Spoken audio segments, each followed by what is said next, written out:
복된 주일 예배에 나오신 모든 성도님들과 유튜브 영상으로 예배에 임하는 모든 분들을 위해 우리 하나님의 크신 은혜와 평강이 함께 하시기를 바랍니다. 특별히 광야를 행진하는 모든 분들을 위해 모세에게 불탔던 떨기나무 불, 떨기나무 같은 모세를 하나님이 불태워서 내가 너를 이렇게 태울 것이야 라는 이 상징을 메시지로 전한 이 성령의 불이 광야를 행진하는 우리 모든 심령을 불태워서 뱀과 독사와 정갈이 우글거리는 광야를 무사히 통과하는 하나님의 용사들이 되기를 바랍니다. 이번에 우리는 무안에서 3일 동안 성경 통독 선교회에서 집회를 하고 만남을 가졌습니다. 거기에 이 통독 선교회의 표어가 슬로건이 뭐냐 그러면 성경은 내 인생의 교과서다 하는 겁니다. 성경이 인생의 교과서. 인생의 교과서라는 말은 이 성경이 텍스트북이라는 얘기입니다.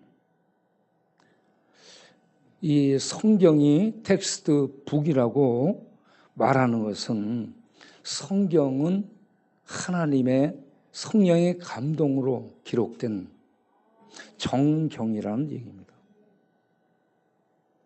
이 정경 말씀이 표준이고 잣대고 기준이라는 얘기입니다.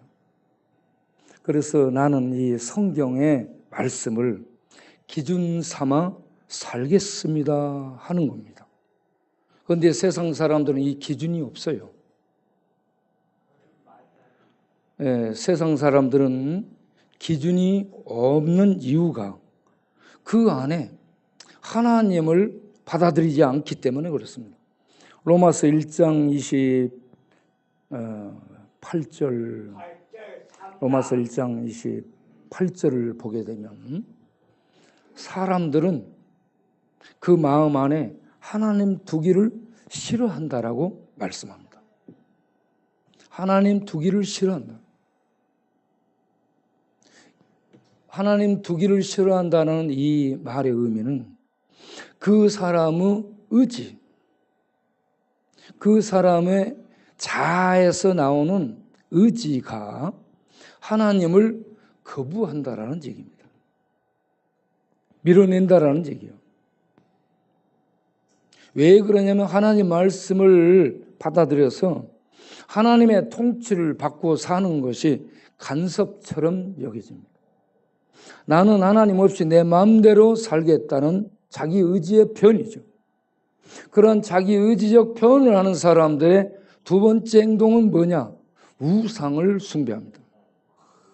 그래서 로마서 1장 23절을 보면 사람들은 하나님을 버린 대신 다른 신을 섬기죠. 다른 신이 우상입니다.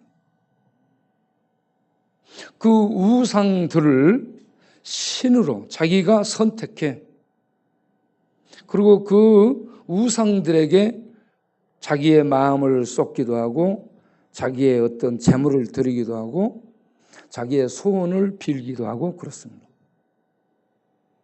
그런데 이런 우상들은 가나안의 바알신, 아세라신, 바벨론의 마르뚝신, 그리고 모압의 이 맘몬신, 밀콤신이에요. 밀콤신에서 큰 황소가 불 가운데 타고 있습니다. 그 신에게, 황소신에게 어린 아이를 불태워서 제물로 드리는 이러한 신숭배가 이방에서 이루어졌죠. 이렇게 세상 사람들은 하나님을 거부한 채 저마다 자기의 편리한 자기 신을 두고 그들은 우상은 말이 없어요. 이렇게 하라 저렇게 하라 어떤 법령을 발표하지 않습니다. 기준을 제시하지 않아요. 그렇기 때문에 우상은 자기가 필요할 때 가서 자기가 우상을 만나가지고 이렇게 자기 마음 달래고 오는 것이 우상을 둔 목적이에요. 그런데 그게 신이죠. 그게 종교고. 세상은 이렇게 하나님을 거부하고 밀어내버린 채 자기 신 우상을 숭배해서 자기 편리할 대로 살아갑니다. 자, 이러한 세상, 하나님 두기를 싫어하는 세상을 향해 하나님의 조치는 뭐냐? 그 상실한 마음대로 내버려 두사라고 얘기합니다. 그래서 그들은 하나님이 그 상실한 마음, 허무한 마음대로 내버려 둬요. 내버려 둠으로 그들은 막 살게 됩니다. 그래서 로마서 1장 29절을 보게 되면 그들에게서 나오는 것이 모든 불의함, 모든 추악함, 탐욕, 이 악의가 가득해요. 악의가 이 본래적인 이 속에서 나오는 의도가 악의로 가득 차 있어요.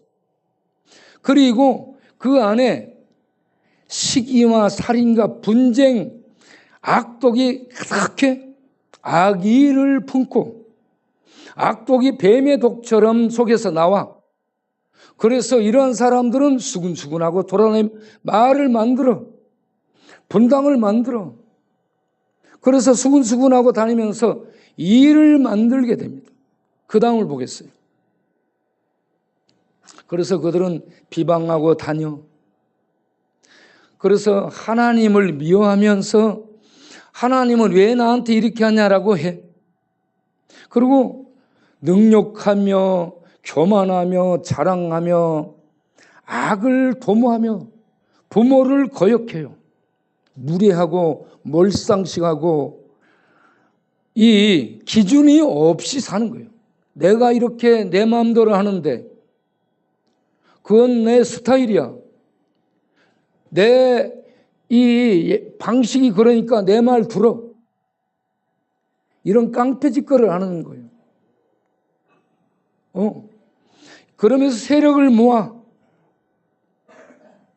그래서 악을 행하면서 자기네들이 대단한 존재가 된 것처럼 착각하고 사는 거예요. 세상에 하나님 없이 사는 부류가 이렇게 악을 행하며 사는데, 여러분, 이러한 사람들에게 하나님이 법을 준 이유가 로마서 3장 19절 보게 되면 율법을 줘요. 하나님은 기준점을 줍니다. 그래서 그들이 뭘 잘못하는지 지적을 해요. 그리고 그 하나님의 기준을 벗어나면 심판 아래 떨어지게 된다라는 하나님의 심판을 명합니다. 그래서 이 세상은 하나님의 법 아래서 모두가 다 심판 아래 있음을 하나님의 엄정한 법, 공의의 법, 율법이 알려주고 있고요. 그리고 인간이 어떻게 하나님의 법을 스스로 지켜서 그 법의 이 판정을 벗어나 합격을 얻고자 하는 율법의 행위를 할지라도 어느 누구도 율법을 지켜서 하나님이 너는 합격이야 라고 할 수 있는 점수를 얻을 수 있는 인간은 한 사람도 없다라고 말씀합니다. 그래서 하나님의 기준점은 이렇게 막 사는 인간들에게 너 그렇게 살면 심판이야. 그것도 법정, 인간의 법정의 심판이 아니고 하나님의 공의의 법정. 거기에는 유리알처럼 그 공의의 법은 빛 앞에 서는 것이기 때문에 어느 누구도 피할 수 없고 도망갈 수 없고 숨을 곳이 없습니다. 이런 하나님의 공의의 법 앞에 서서 우리가 판결을 받게 된다. 이걸 알게 되면 여호와를 경외하고 두려워 떨게 되는 것입니다. 그리고 하나님의 자비를 구하게 되죠. 하나님이여, 나는 행악자입니다. 나는 본성이 악해서 이렇게 악하게 살았습니다. 주여, 어찌해야 내가 구원을 받을 수 있고 어찌해야 용서를 받을 수 있습니까? 하면서 주의 은혜를 구하게 되는 것이죠. 이렇게 그 주의 은혜를 구하는 심령들을 심령이 가난한 자들이라고 말씀을 하는 겁니다. 우리가 모두 심령이 가난한 자들이 되어서 하나님의 법 앞에 나와 내가 하나님의 심판받을 존재임을 알고 주의 자비와 은혜를 구하는 겸손한 자들이 되기를 바랍니다. 이 무안에서 우리가 3일 동안 성경 통독 선교에서 이 말씀들을 나눴습니다. 성경이 기준이다. 성경이 표준이다. 여러분, 하나님의 말씀을 읽고 담아서 이 말씀이 내 삶을 인도해 가는 빛이 되고 표준이 되고 능력이 되기를 바랍니다. 그러면 그런 심령들은 로마서 14장 17절에 있는 말씀처럼 하나님 나라를 누리게 될 줄로 믿습니다. 여러분, 하나님의 나라는 세상 성공이 아니에요. 세상에 잘 먹고 좋은 집에 살고 좋은 차 굴리고 권위를 갖고 권세를 가지고 떵떵거리며 사는 것이 하나님 나라를 누리는 것이 아니에요. 하나님 나라는 이런 세상적인 것을 벗어나서 먹고 마시고 소유한 이런 것들을 벗어나서 하나님 성령 안에서 의를 얻은 것입니다. 구원을 얻은 거예요. 용서를 얻은 것입니다. 의를 얻고 그리고 하나님의 구원의 통치 안에서 평강을 얻고 그리고 이런 은혜를 입은 자 되었음을 인해서 기뻐하고 감사가 넘치는 이런 삶을 사는 자가 하나님 나라를 현재 얻고 현재적으로 누리며 사는 복된 자가 된 줄로 믿습니다. 저는 우리 한 사람 한 사람이 다 예수 믿어 죄사함 받고 하나님의 의를 얻고 구원의 통치 안에서 평강을 누리며 심령의 자유, 죄와 죽음, 저주로부터 벗어난 자유를 누리면서 심령 안에 진정한 기쁨, 희락이 넘치는 심령들이 되기를 바랍니다. 좀 성경 통독 선교회가 앞으로 그러한 은혜를 끼쳐주는 그런 선교회가 되기를 바라는 마음 간절히 했습니다. 그리고 성경 통독 선교회에서 3일 집회를 마친 다음에 우리는 순천으로 갔어요. 순천에 가서 최익수를 면회하기 위해서 갔습니다. 최익수도 무술 고단자예요. 늘 싸움하고 늘 교도소 들어가고 그렇게 했습니다. 그래 이 친구를 가서 면회를 했는데 전에는 얼굴이 새카맸어요. 삐쩍 말랐잖아. 전에는. 그런데 교도소 가서 규칙적인 밥을 먹고 이런저런 돌봄을 받으니까 얼굴이 편안해 보이고 살쪄 있었습니다.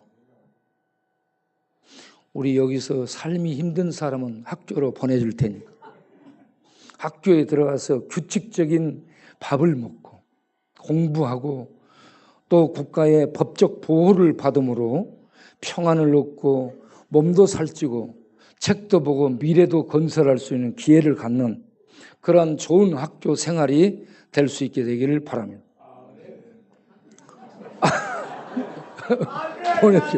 보내줘야 돼. 그래서 우리 익수가 거기에서 들어가 가지고 중요한 것은 세례 받았냐고 물어봤어요. 세례를 받았냐고 물어봤더니 나는 세례를 3번 받았습니다. 늘 세례를 받아가지고 자기를 새롭게 하고자 하는 마음의 간절함이 세례를 받게 된 거예요. 그러한 간절함이 그를 움직이고 있구나 하는 것을 발견했죠. 그러면 여기에서 예배 나가냐? 예배 나간대. 성경 읽냐? 성경 읽는데. 성경 어디를 읽냐? 시편 쓰고 있습니다. 시편을 쓰고 있대요. 시편에 그 말씀들이 시원하거든요. 그래서 시편 쓰지 말고 요한복음을 써라라고 했습니다.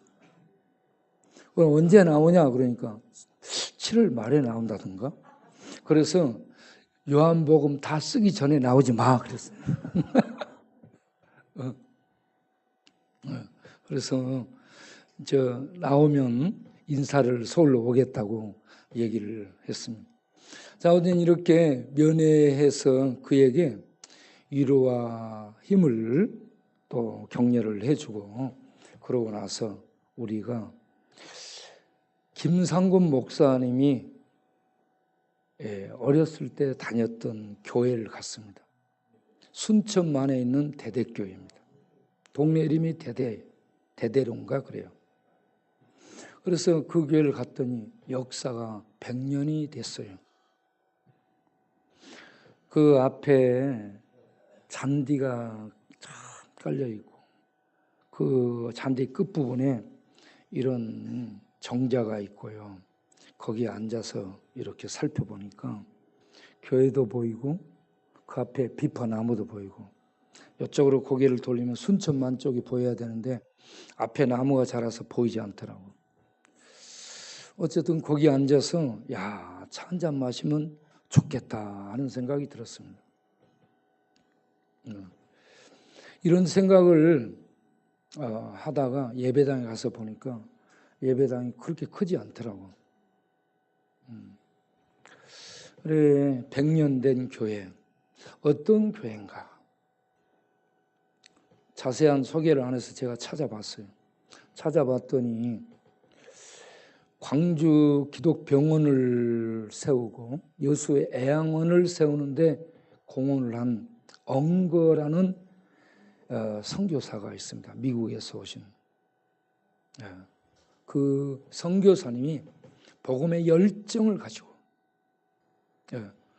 순천에 와서 이와 같이 교회 주일학교를 하면서 그 동네에서 교회를 세운 거야.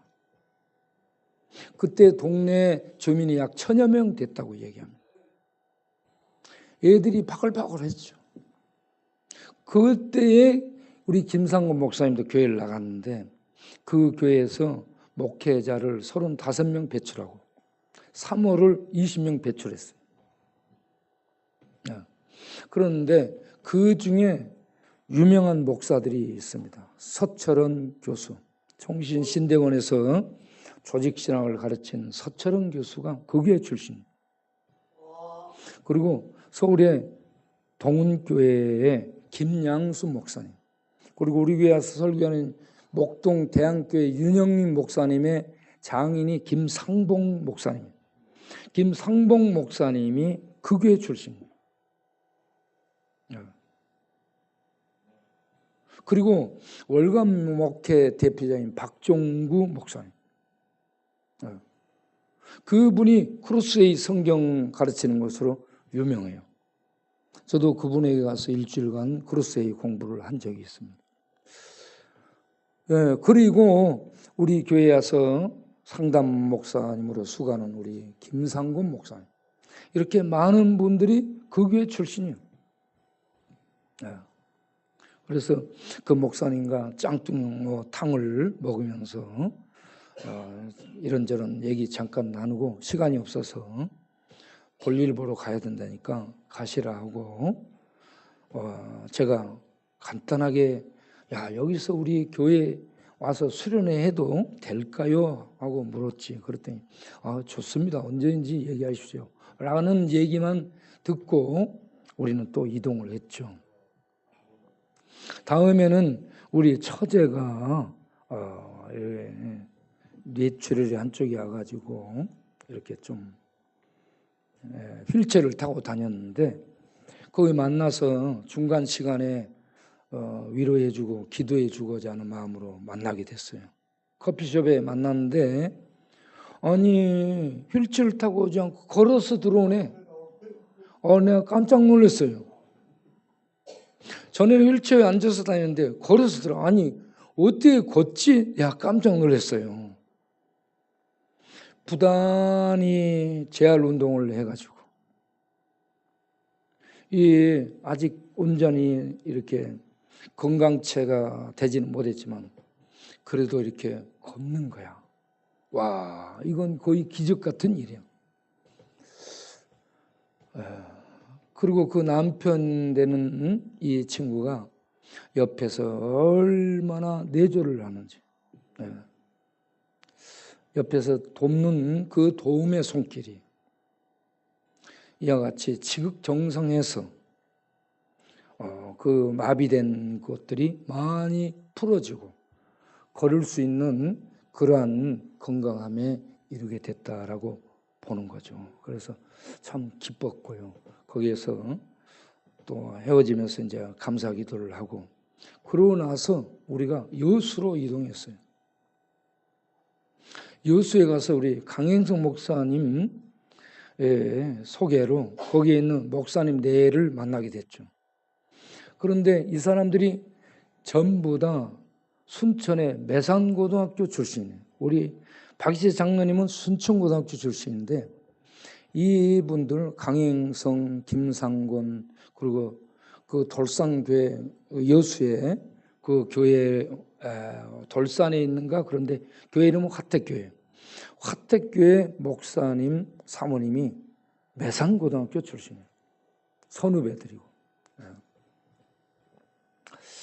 이분들 만나서 저녁을 먹고 그리고 찻집에 가서 차 한잔하면서 이런저런 얘기를 했죠. 그런데 대대교회도 목사님이 교회의 문제점을 얘기하는데 교회가 올드해진다는 거. 나이가 많아지고 새로운 성도가 유입되지 못하기 때문에 기존의 성도들 나이 들고 늙어가고 죽어가고 경제력 없고 그래서 교회의 앞날이 걱정된다라고 얘기합니다. 그 여수 화택교회 거기도 성도가 올드해졌다는 다들 나이 들고 그렇게 연세가 많아서 경제력 없고 그런 사람들이 대부분이라는 거죠. 그런데 그 중에 어떤 사람들이 고기 배양하는 거 어장 가두리 어장을 해서 좀 괜찮은 부를 갖고 있는 사람들도 더러 있다는 얘기죠.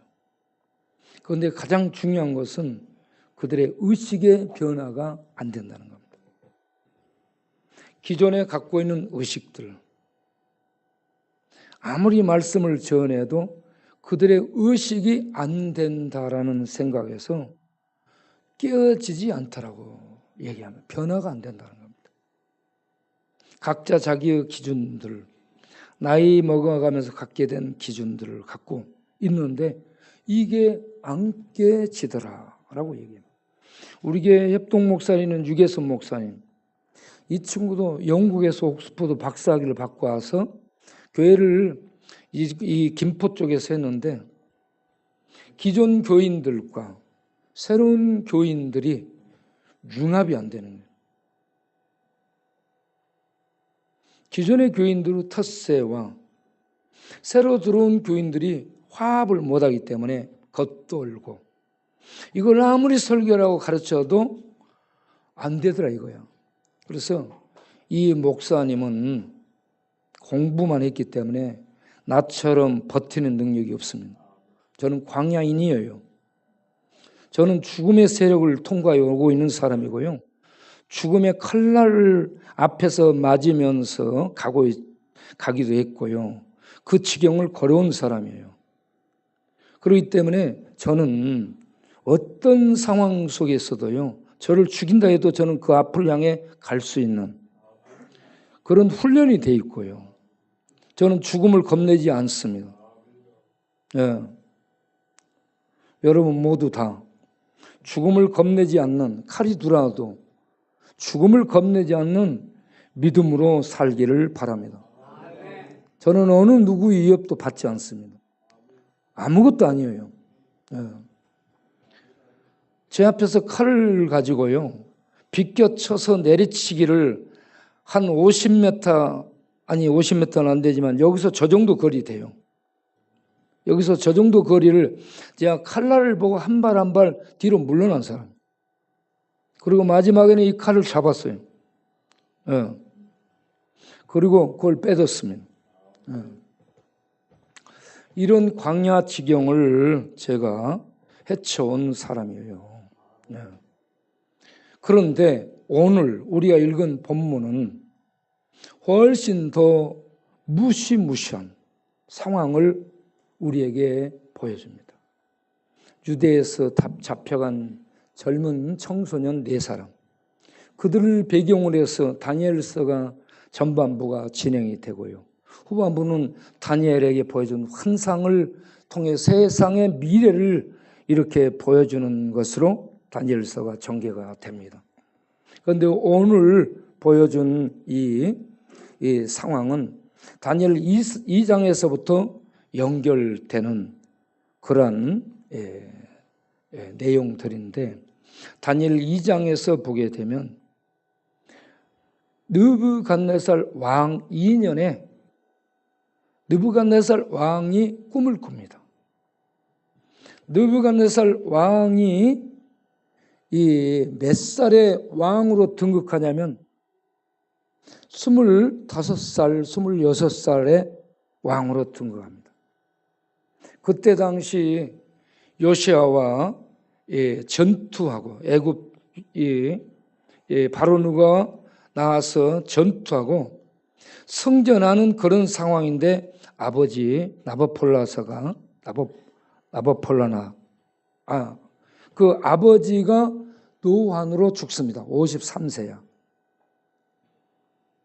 그래서 급히 돌아가 귀국해가지고 왕위를 물려받습니다. 그의 나이 26살. 그리고 왕위에 등극한 지 2년 된 상황에 이 느부갓네살이 꿈을 꿉니다.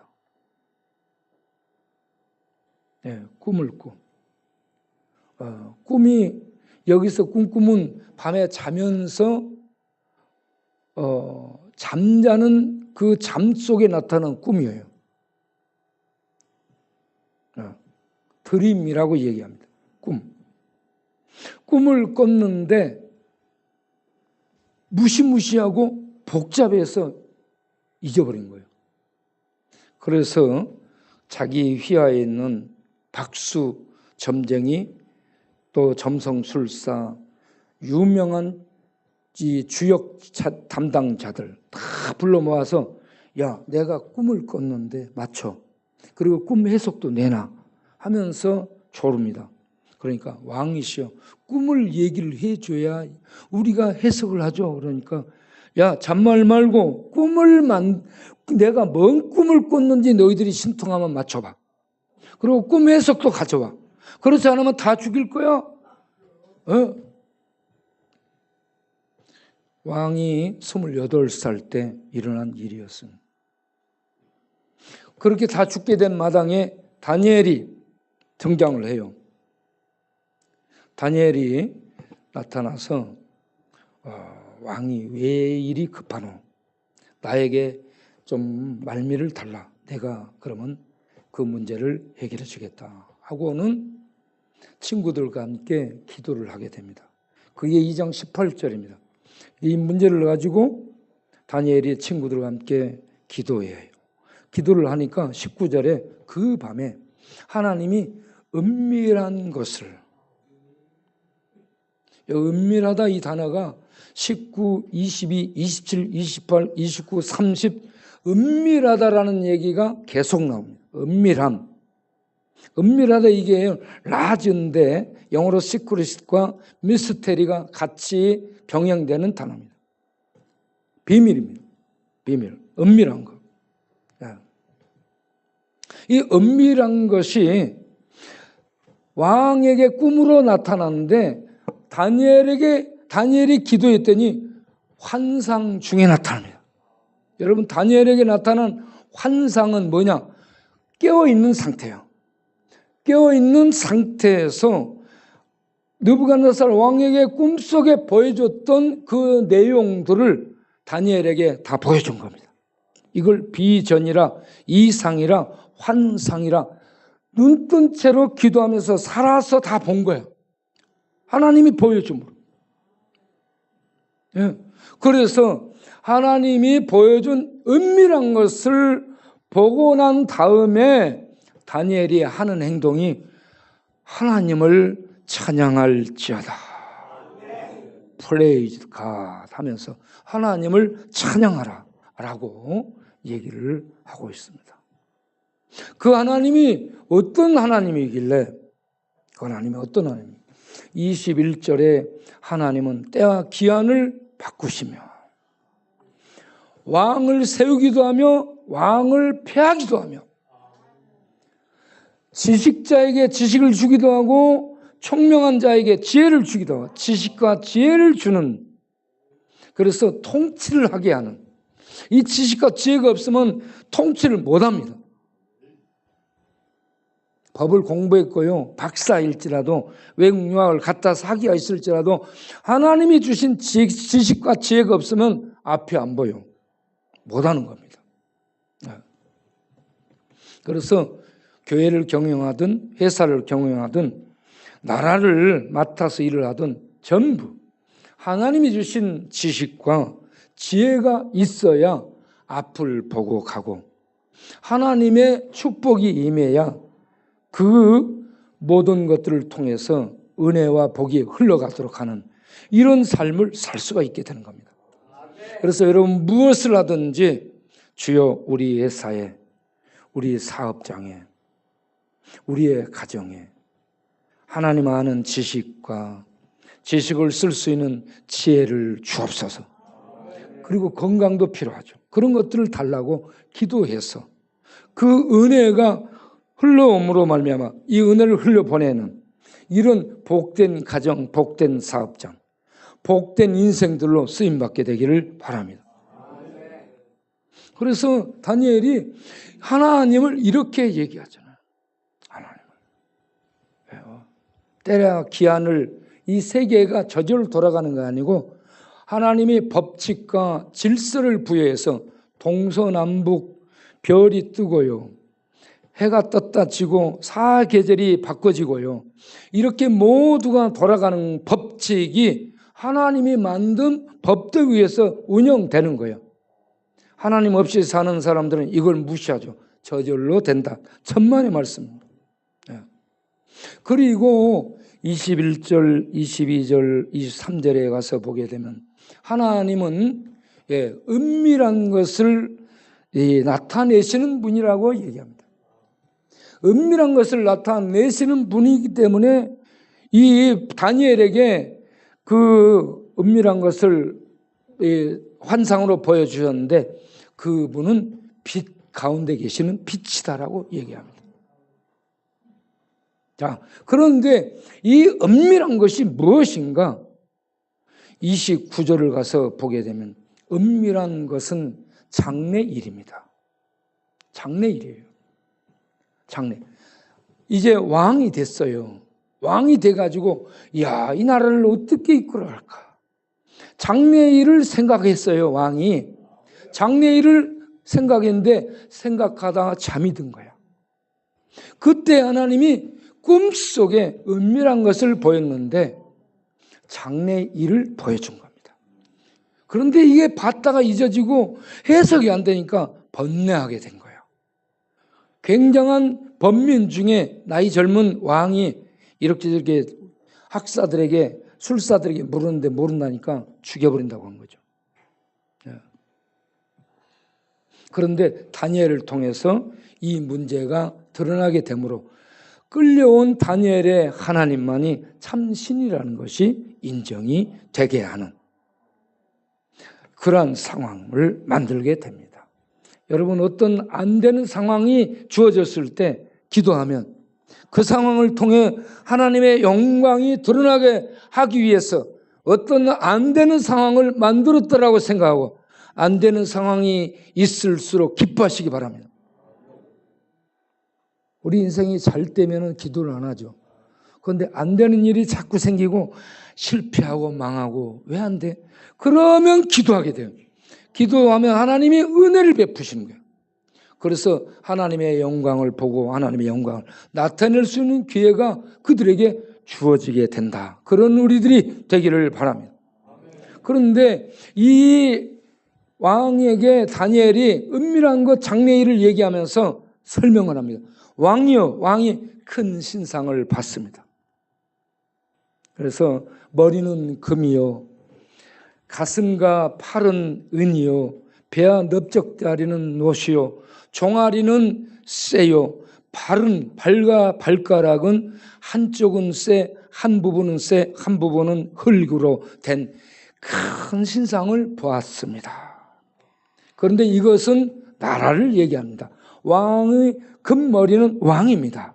그래서 하나님이 당신에게, 왕에게 나라를 줬고 영광을 줬습니다. 그러면서 설명을 해요. 그런데 이러한 이 신상을 보면서 그러나 다니엘서 2장 34절에 보면 뜨인 돌 얘기가 나옵니다. 사람이 던지지 않은 돌, 그냥 날라온, 시작이 없는데 날라온 돌이 이 신상의 발과 발목을 칩니다. 그런데 이 발과 발목은 얼마는 흙이고 얼마는 쇠요. 이게 쇠하고 흙하고는 이게 같이 섞여 있지만 섞이지 않습니다. 붙지 않습니다. 그거는 나라가 그렇게 섞이지 않을 나라를 이렇게 설명하고 있는 겁니다. 그런데 전체적으로 이거 전부 나라를 얘기하는데, 큰 신상은 나라를 얘기하는데 이 나라는 세속 나라, 하나님 없이 사는 세상 나라인데 그 세상 나라가 아무리 거대할지라도 뜨인 돌이 와서 그 신상을 치니까 이게 무너져서 겨처럼 날아가고, 그리고 그 신상을 친 돌은 태산처럼 무더기가 되어 온 세상에 가득하더라라고 얘기합니다. 여러분, 이 신상은 아무리 커 보여도 겨 같은 허무한 것이고요, 돌은 생명이 없어 보이는데 하나님의 손에서 나온 이 돌은 신상, 세상 나라를 쳐서 무너뜨리는 하나님의 나라를 의미하고 있음을 아시기 바랍니다. 여기에 대한 해석이 이 44장, 다니엘 2장 44장에 이것은 하나님 나라를 설명하는 것이라고 얘기합니다. 왕들 시대에 하나님이 하나님 나라를 세울 것을 보여준 것이라고 얘기합니다. 그 나라는 영원할 것이라고 얘기합니다. 그 나라의 주권, 국권은 어느 누구에도 뺏기지 않는 영원한 나라가 하나님에 의해 세워질 것을 뜨인 돌로 보여준 거라. 세상의 제국 아무리 커 보여도 하나님의 돌 한 방에 나가 떨어지는, 그리고 그 세상 나라를 친 돌은 아무것도 아닌 세상 사람들이 버려본 돌처럼 여기지만 그 돌은 세상에 충만해지는 그러한 역사가 있게 될 것을 얘기합니다. 이 돌이 예수를 의미하고 있고요, 이 돌 믿은, 예수를 믿은 하나님 백성들이 돌과 똑같은 돌이 되는 겁니다. 이게 창세기 22장 17절에 보면 아브라함에게 약속을 해요. 하나님이 아브라함에게 약속할 때 내 씨가 이렇게 얘기합니다. 하늘의 별처럼 바다의 모래처럼 많아질 것이고, 내 씨가, 이 씨가 째란데 여기에 보세요. 내 씨들이 하늘의 별처럼 땅에 바다의 모래처럼 많아지리라 해야 이게 복수 형태로 맞아요. 그런 단수입니다. 씨. 그래서 이 씨째라가 바로 그 밑에 대적의 문을 얻을 씨를 얘기해요. 22장 18절을 보면 그 씨로 말미암아 천하 만민이 복을 얻게 될, 천하 만민이 구원의 복을 받게 할 씨가 이 씨 단수입니다. 그런 것처럼 이 아브라함의 후손으로 나타난 별 같은 바다의 모래 같은 많은 씨는 예수님과 똑같은 생명을 가진 씨가 되는 겁니다. 생명을 가진 단수의 단수. 예수 믿는 사람들은 전체적으로 하나님 나라 복수형이지만 개인적으로 전부 하나님처럼 단수입니다. 예수님이 생명을 가진 씨가 된 것처럼 우리도 전부 생명을 가진 단수임을 아시기 바랍니다. 씨. 바다의 모래처럼 많은데 다 각자가 생명을 가진 단수의 단수. 이러한 생명을 가진 씨는 대적의 문, 어마어마한 이런 제국들이 나타나도 그 제국들을 점령해서 하나님의 이 통치를 가져오는 이러한 하나님의 백성들로 대적의 문을 얻는 이기는 자들로 쓰임받게 될 걸 믿으시기 바랍니다. 그래서 우리 연약한 자들을 하나님이 능력을 내서 능력을 줘서 내보내는 거야. 세상에 나가서 그럼 우리는 예수 이름으로 던지면 이 돌이 거대한 제국을 무너뜨리는 것처럼 예수 이름을 던지면 그 돌이 골리앗을 죽인 것처럼 아무것도 아니게 세상의 세력들은 무너지게 된다는 걸 믿으시기 바랍니다. 예수 믿는 사람들은 하나님의 돌들이에요. 옆 사람에게 잠오니까 인사만 하겠어. 당신은 하나님의 돌이요. 그리고 우리 바우가 얼마나 이름을 잘 지었는지 몰라. 네. 바우나 돌이나 그게 그거예요. 네. 네. 자, 그런데 이 하나님 나라의 백성이 세상에서는 어떻게 사는가? 3장에 가서 느부갓네살이 초창기 집권 2년 때 봤던 꿈속에 나타난 신상, 이 신상을 18년 정도 집권이 지난 다음에 남왕국 유다가 망한 586년경에 3장이 진행됩니다. 다니엘 3장이. 그런데 이 느부갓네살 왕 속에 젊은 시절 집권 초에 봤던 꿈에 대한 그 신상, 나라에 대한 그 봤던 그 꿈이 계속 머물러 있던 거야. 계속 남아있어요. 여러분, 하나님이 꾸어준 꿈은 계속 남아있어요. 그런데 그 꿈을 이 친구는 자기에게 해석을 해서 자기에게 적용해서 자기를 담은 신상을 만들어. 그래서 3장 1절에 두랍 형제에다가 금신상을 만들어. 금신상이 60규빗입니다. 1규빗을 45cm, 50cm로 하게 되면 3m 정도 되는 높이요. 6규빗, 6규빗은 옆으로 이 크기가 2.7m 내지 3m 정도 되는 거죠. 아니. 이게 높이가 3m니까 옆에 이거는 어떻게 되는 거야? 2.7에서 3.3. 그 뭐지? 그때는 뭐라 하지? 센티미터인가? 위는 30m지. 위는 30m, 높이는 30m고 옆으로는 3m인가? 그렇게 해석하면 빠르겠네. 언제 끝나요? 산수 잘하시네. 기다려봐. 이제 1분 남았어. 1분. 그런 신상을 왕이 보세요. 머리만 금이고 여기는 가슴은 은이고 배는 노시야. 그 종아리는 철이고. 그런데 전체를 금으로 만들어. 금 신상을 만들어 가지고 새롭게 변형시키는 거예요. 신을 만든 거예요. 자기를 대입해서 자기화시켜. 그래가지고 30m 높이의 금신상을 만들고 온 국민이 이 오프닝 이 식을 할 때에 거기다 절을 하라는 거예요. 그런데 절을 안 한 사람이 딱 나왔죠. 누구요?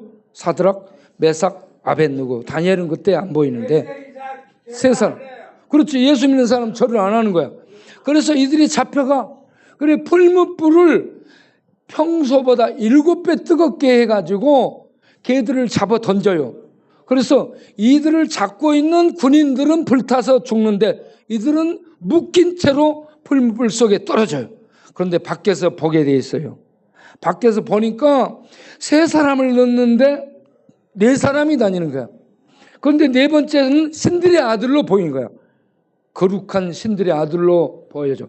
그 신들의 아들이 임한 풀무불 죽음 속인데 신들의 아들인 예수님이 거기에 임하니까 죽음이 해를 입히지 못하는 생명의 장소가 되더라.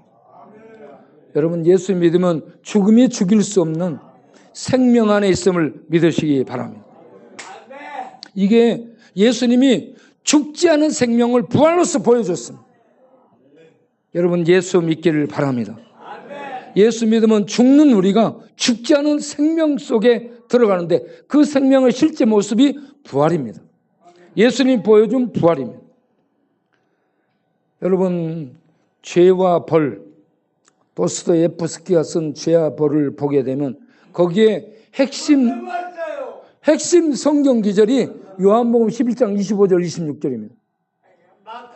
가지 말고 들어봐. 요한복음 11장 25절 26절. 예수님이 무슨 말씀을 읽어보겠어요? 시작. 예수께서 이르되 나는 부활이요 생명이니 나를 믿는 자는 죽어도 살겠고 무릇 살아서 나를 믿는 자는 영원히 죽지 아니하리니 이것을 내가 믿느냐? 아멘. 이걸 믿기 바랍니다. 아멘. 여러분, 전당포 노파를 라스콜리니코프가 죽여.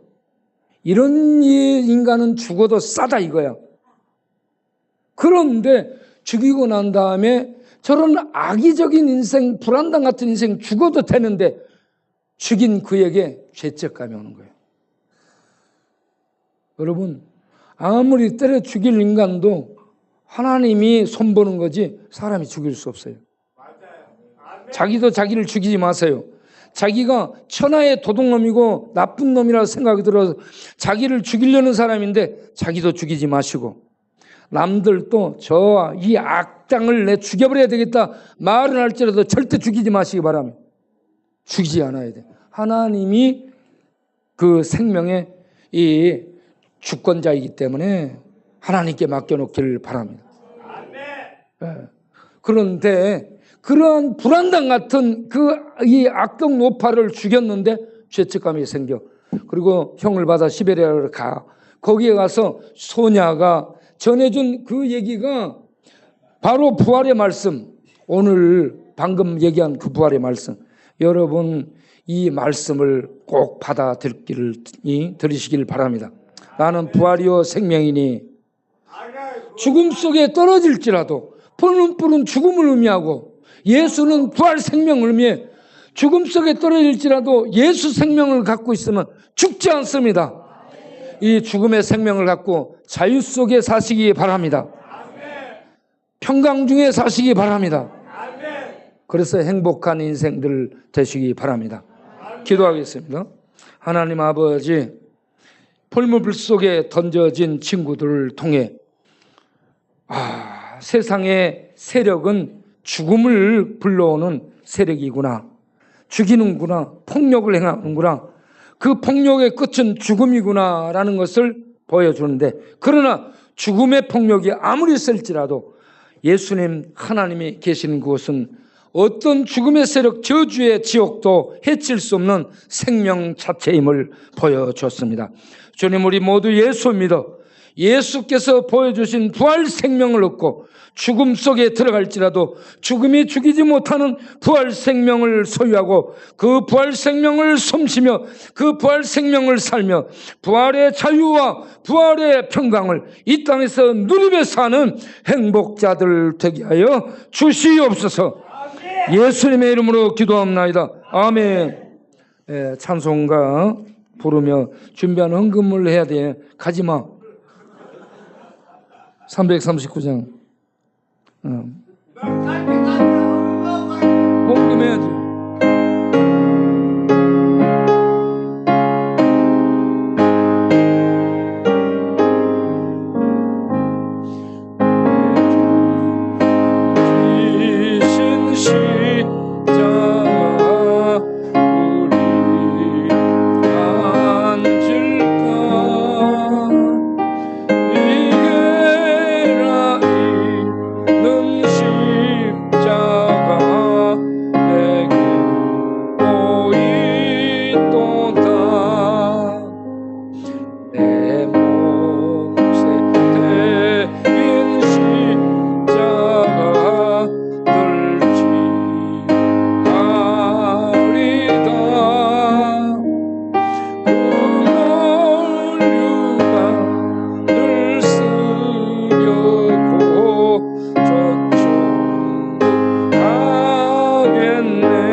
하나님 아버지 감사합니다. 우리 죄로 말미암아 율법에 저주받고 죽음 후 심판 아래 있는 우리에게 예수께서 심판을 받고 우리를 생명 안에 인도해서 생명 안에 있게 하사 죄와 죽음, 지옥의 저주도 우리를 해칠 수 없는 참 생명 안에 있게 하는 이 놀라운 축복을 받게 하셔서 감사합니다.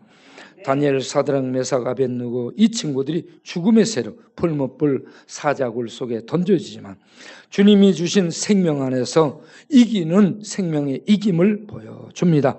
우리들도 이 죽음이 지배하는 죄악된 세상 속에서 하나님의 생명, 죽지 않는 영원한 생명, 불도 사자도 찢을 수 없고 삼킬 수 없는 영원한 이김의 생명을 얻고 그 생명을 살며 그 생명을 세상에 흘려보내며 전하며 사는 하늘의 생명 가진 하나님 백성들로 이 땅에서 살게 하여 주옵소서.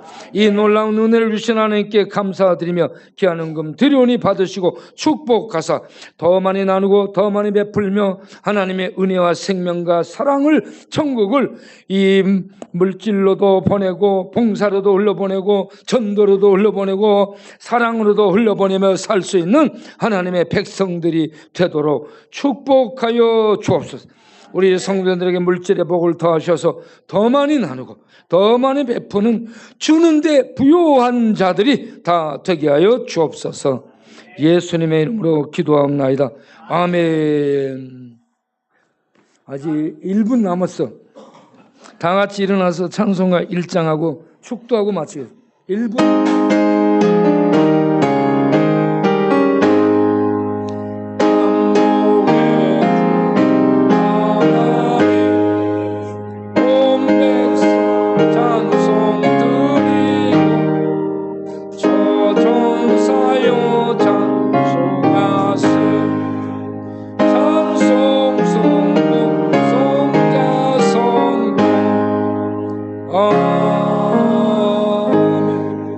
이제는 우리 주 예수 그리스도의 은혜와 우리 아버지 하나님의 영원하신 사랑과 성령 하나님의 하늘의 비밀, 하늘의 구원, 하늘의 생명, 하늘의 진리, 생명 빛인 예수를 알고 믿어 구원에 이르고 구원 후 생명을 이 땅에서 능력으로 살게 하시는 성령님의 내주 교통 축복 인도하심이 오늘도 하나님 앞에 나와 예배 드리고 다니엘 친구들처럼 사드락, 메삭, 아벳느고처럼 죽음의 풀문불 속에 들어갈지라도 하나님 믿는 자는 생명 가졌음을 알고 담대히 용명을 발휘하여 세상 속에서 하나님 영광을 나타내며 살기로 다짐하고 일어서는 모든 권속들 머리 위에 영원토록 함께 하시기를 간절히 축원하옵나이다. 아멘.